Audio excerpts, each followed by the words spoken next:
Hargai mereka dan rasakan keberadaannya bersama kisah Sidia. Kembali lagi di cerita horor singkat kisah Sidia. Malam ini saya telah kedatangan seseorang yang bisa dibilang istimewa, dan beliau ini mau dipanggil dengan sebutan Mas A. Ini semua disamarkan ya memang. Halo Mas A. Ya, gimana? Ya ampun, sehat ya? Alhamdulillah. Ini kesini nggak bawa siapa-siapa kan? Boten. Oh iya, boleh. Namung manusia biasa. Baik. Mas A, kan ini ya, di channel YouTube aku kan tentang cerita horor singkat nih. Nah, sebelumnya aku mau ucapin terima kasih sama Mas A yang udah mau berkenan hadir loh, meskipun ya mungkin jadwalnya padat ya, tapi masih ya Mas A ya. Iya, nggak apa-apa. Oke, Mas A, ini kan saat ini ya banyak yang dari kalangan kita nih yang udah nggak percaya dengan hal-hal yang bisa dikatakan goib lah atau makhluk astral. Nah itu Mas A cara menyikapinya gimana? Oh ya, kalau gitu kan setiap manusia punya agama masing-masing, ada punya pribadi masing-masing.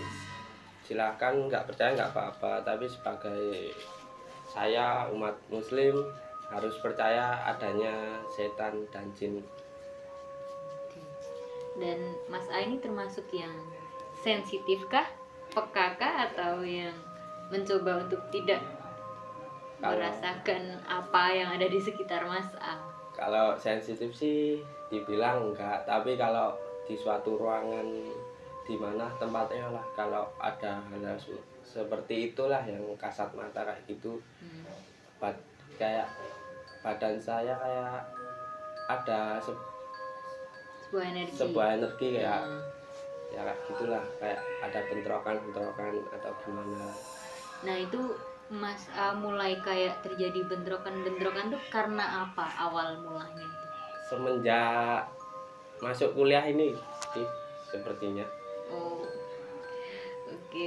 Dan berarti Mas A pernah dong kayak kena gangguan yang secara apa ya? Secara fisik tuh ada gitu, bukan cuman merasa badan yang nggak enak, tapi ada kayak apa ya? Terlihat dan terasa gitu loh gangguannya. Sempet atau enggak?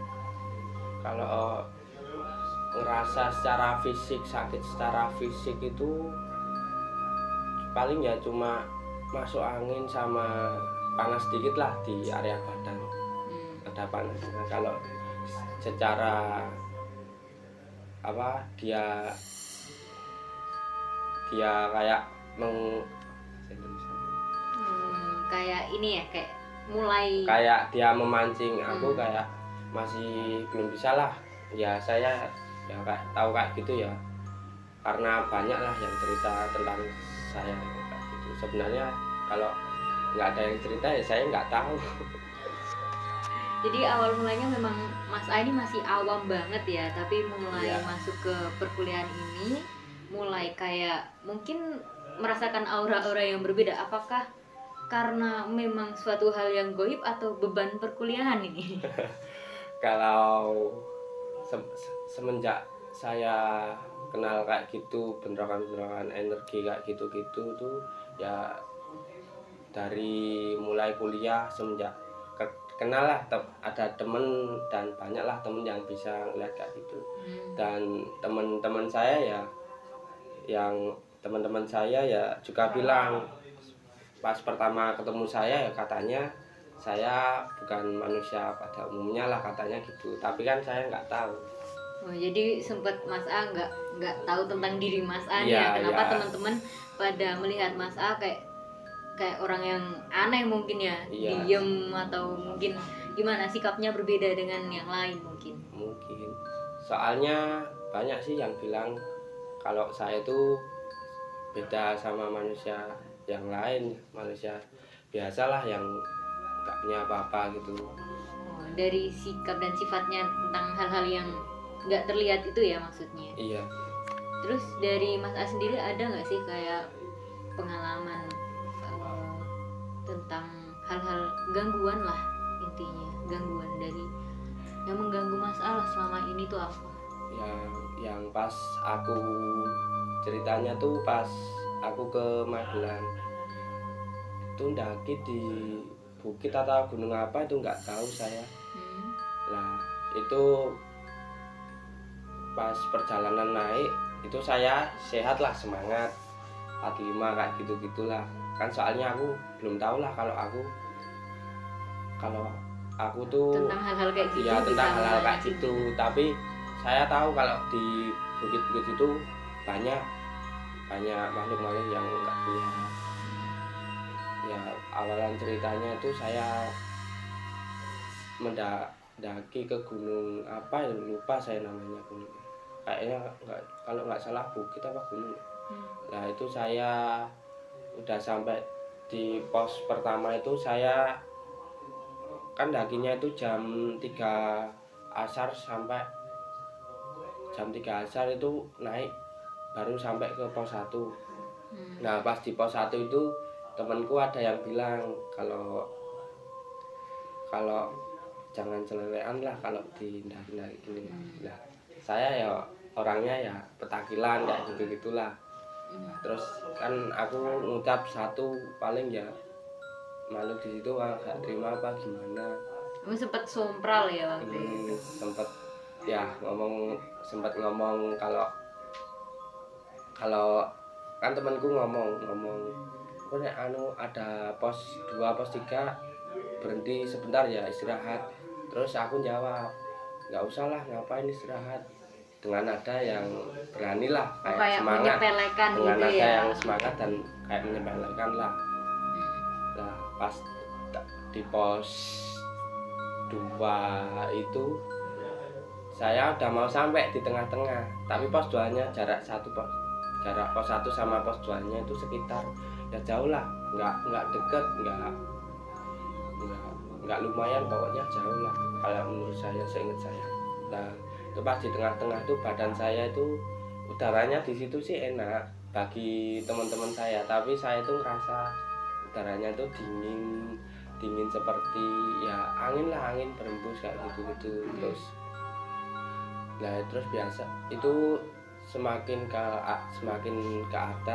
atas tuh udaranya itu berganti, anginnya itu ada yang panas lah gitu, saya kayak gitu. Jadi tiba-tiba langsung berganti, tadinya dingin langsung panas tadi gitu. panas di saya.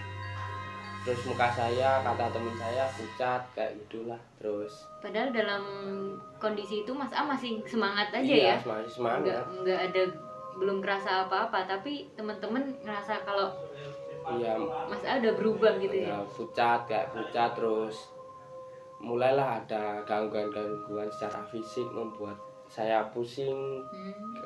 Kepala kanan saya pusing sekali. Terus ya mulai dari situ teman saya kan jalan duluan, saya kayak istirahat sendirilah, tapi bukan di pos, di pendakian itu saya jalan sendiri.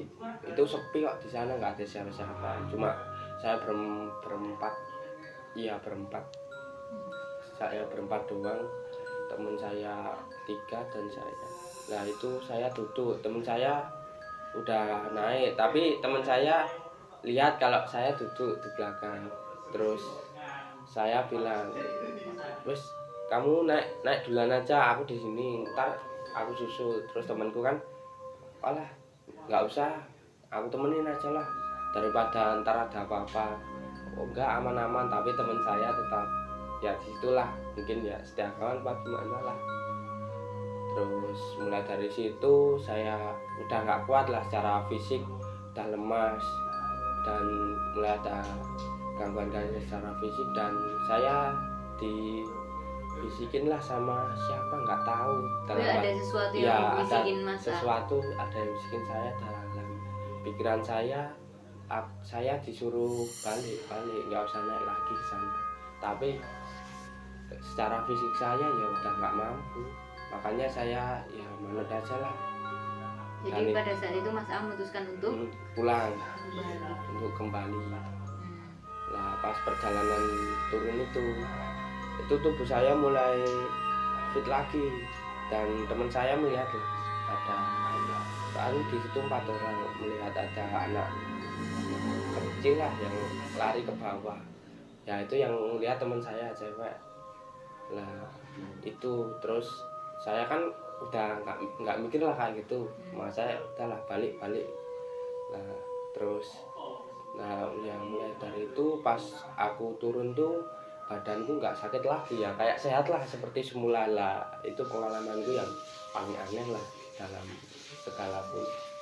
Tapi ada yang pengalamannya bukan aneh, tapi yang satu ini pengalamannya ya kayak saya ada di suatu Alfamart lah, beli minuman lah kan. Saya keluar itu ada kusir yang mengendarai delman tuh.